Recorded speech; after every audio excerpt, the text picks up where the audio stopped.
आज मैं आप सभी स्टूडेंट्स के लिए एक बैड न्यूज़ लेकर आई हूँ क्योंकि आज हज़ारों स्टूडेंट्स का फ्यूचर ख़राब हो गया। एक झटके में उनका करियर बर्बाद हो गया क्योंकि यूजीसी का एक नोटिस आया जिसके अकॉर्डिंग अन्नामलाई यूनिवर्सिटी के ODL courses are not valid, जिसकी वजह से हज़ारों स्टूडेंट्स की डिग्री इनवैलिड हो गई। 2014 से लेकर 2015 तक का उस यूनिवर्सिटी का डिग्री का वैलिडेशन था ओडीएल कोर्सेज का, यानी कि ओपन डिस्टेंस लर्निंग का। और उसके बाद जितने भी स्टूडेंट्स ने वहाँ से स्टडीज़ करी उन सब की डिग्री इनवैलिड हो गई एक ही झटके में।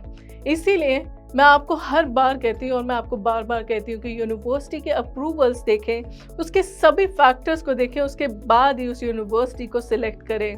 तो आज की वीडियो में मैं आपको बताने वाली हूँ कि इससे किस किस तरीके का स्टूडेंट्स को नुकसान हुआ और कैसे आप इस स्कैम से बच सकते हैं। इसीलिए आज की इस वीडियो को आखिर तक ज़रूर देखें सो दैट आप अपने साथ अपने जुड़े लोगों का भी फ्यूचर बचा सकें। तो सबसे पहले आप इस नोटिस की तरफ नजर डालिए। यूजीसी के इस पब्लिक नोटिस में साफ साफ लिखा है that as per the above regulation no higher educational institution shall offer any open and distance learning programs and or online program and admit learners thereto unless it has been granted recognition by the commission. The Annamalai University was only recognized to offer any program in ODL mode till academic year 2014 to 15 and no further recognition has been accorded to it to offer any program through ODL mode. सो आपने देखा कि UGC के notice में साफ साफ लिखा हुआ है कि अन्नामलाई यूनिवर्सिटी के ओडीएल कोर्सेज का एक वैलिडेशन 2014 से लेकर 2015 तक का था और उसके बाद वो ओडीएल कोर्सेज बिना रिकॉग्निशन के प्रोवाइड नहीं कर सकती थी। पर फिर भी उसके बाद उसने ऑफर करे और उसके बाद जितने भी स्टूडेंट्स ने वहाँ से स्टडी परस्यू करी उन सब की डिग्री इनवैलिड हो गई। अब आप जानते हैं कि उस यूनिवर्सिटी के अप्रूवल्स देखे बिना एक ये छोटी सी गलती का उन्हें कितना बड़ा मुआवजा पे करना पड़ा, क्योंकि उनके 3 साल बर्बाद हुए या फिर उन्होंने अगर पोस्ट ग्रेजुएशन डिग्री करी तो उनके 2 साल बर्बाद हुए। उसके अलावा उनका फी स्ट्रक्चर बर्बाद हुआ और उसके साथ ही साथ उनकी डिग्री भी बिल्कुल इनवैलिड हो गई। इसीलिए मैं आप सभी स्टूडेंट से बार बार कहती हूँ कि एक यूनिवर्सिटी को सिलेक्ट करने से पहले उसके अप्रूवल ज़रूर देखें, क्योंकि इससे सबसे ज़्यादा नुकसान एक स्टूडेंट को होने वाला है। उनके 3 साल बर्बाद हुए, उनका फ्यूचर ख़राब हुआ और उनका इतना फी स्ट्रक्चर भी ख़राब हुआ, उनकी डिग्री इनवैलिड हो गई एक ही झटके में।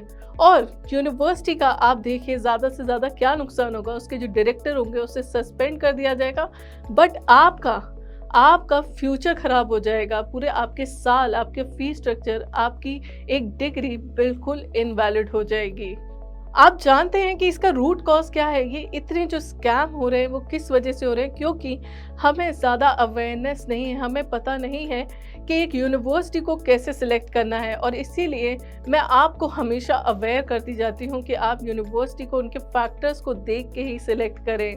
और हम अवेयर नहीं रहते, इसीलिए हम ऐसे स्कैम्स में फंस जाते हैं।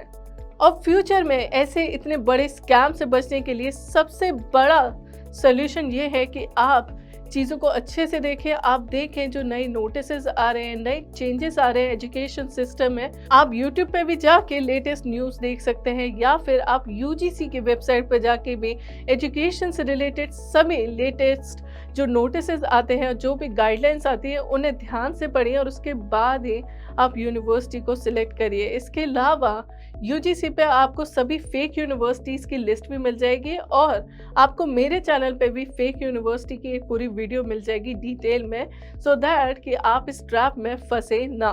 दिखाना चाहती हूँ यूजीसी का वो पब्लिक नोटिस जिसमें इन यूनिवर्सिटीज़ को लिस्ट किया गया है। तो यहाँ आप देख सकते हैं यूजीसी का ये पब्लिक नोटिस जिसमें इन यूनिवर्सिटीज़ को यानी कि इन 24 यूनिवर्सिटीज़ को फेक यूनिवर्सिटीज़ बोला गया है। और यहाँ आप साफ साफ देख सकते हैं कि the presently following 24 self styled unrecognised institution are functioning in contravention of the UGC act which have been declared as fake universities and are not empowered to confer any degree. इसके अलावा आप ये जानिए कि आखिर जो ये अप्रूवल्स हैं उनकी क्या इम्पोर्टेंस है, और उन्हें जानने के लिए आप डिटेल में गूगल पे जाके भी स्टडी कर सकते हैं, आप पढ़ सकते हैं उनके बारे में, या फिर आप मेरी एक वीडियो है जिसमें मैंने डिटेल में बताया हुआ है सभी अप्रूवल्स का मीनिंग और उनकी इम्पोर्टेंस, आप उसे भी देख सकते हैं और वहाँ से आपको पता चल जाएगा कि इन अप्रूवल्स की एक यूनिवर्सिटी को सिलेक्ट करने के लिए कितनी इम्पोर्टेंस है। अप्रूवल की यूजीसी यानी कि यूनिवर्सिटी ग्रांट कमीशन, और ये एक सबसे ज़्यादा इम्पॉर्टेंट अप्रूवल है, और एक यूनिवर्सिटी को इसका अप्रूवल होना बहुत ज़्यादा इम्पॉर्टेंट है क्योंकि ये यूनिवर्सिटी के स्टैंडर्ड को मेंटेन रखता है। ये बताता है कि आपकी यूनिवर्सिटी फेक है या जेन्युइन, और इसी के ऊपर डिपेंड करती है उस यूनिवर्सिटी की वैलिडिटी, यानी कि आपकी यूनिवर्सिटी वैलिड है या नहीं, या आपकी डिग्री उस यूनिवर्सिटी से वैलिड है या नहीं, उसके लिए यूजीसी का अप्रूवल होना बहुत ज़्यादा इंपॉर्टेंट है। ऑल्सो आप कॉलेज विद्या पे आ सकते हैं, वहाँ पे आपको मिलती हैं सभी approved online and distance learning universities, और वहाँ से आप उन सभी यूनिवर्सिटीज़ के सभी फैक्टर्स चेक कर सकते हैं उन्हें कंपेयर करके। तो आपको वहाँ पे बहुत ही जल्दी कुछ सवालों के जवाब देके, कुछ अपनी प्रेफरेंसेस बता के आपको मिल जाती है अपने लिए बेस्ट यूनिवर्सिटीज़ ऑप्शन। और इसका सबसे अच्छी बात यह है कि आपको उसके सभी फैक्टर्स भी दिखाई देते हैं, आपको स्टूडेंट रिव्यूज़ मिलते हैं, आपको स्टूडेंट एनरोल मिलते हैं, उसका लर्निंग मैनेजमेंट सिस्टम कैसा है, उसके पास कौन कौन से अप्रूवल्स हैं, उनका एग्जामिनेशन मोड कैसा है, ये सारी की सारी डिटेल्स आपको एक ही जगह मिल जाती है। तो आपके लिए और भी आसान हो जाता है और आपको एक वैलिडेशन भी मिल जाता है। सो हमारी हमेशा ये कोशिश रहती है कि हम किसी तरह स्टूडेंट्स का फ्यूचर बना सकें और फ्यूचर को बर्बाद होने से रोक सकें। इसीलिए मैं आपको हमेशा लेटेस्ट न्यूज़ के साथ और एजुकेशन की जो इम्पोर्टेंस है उसके साथ आपको हमेशा अवेयर करती रहती हूँ, आपको हमेशा गाइड करती रहती हूँ और आगे भी करती रहूँगी। इसी के साथ ये वीडियो आज ख़त्म होती है, बट मैं जाते जाते आपसे फिर से कहना चाहूँगी कि एक यूनिवर्सिटी को सिलेक्ट करने से पहले उसके सभी फैक्टर्स को ज़रूर देखें, क्योंकि सवाल केवल और केवल आपके फ्यूचर का है। तो अपने फ्यूचर को बनाइए।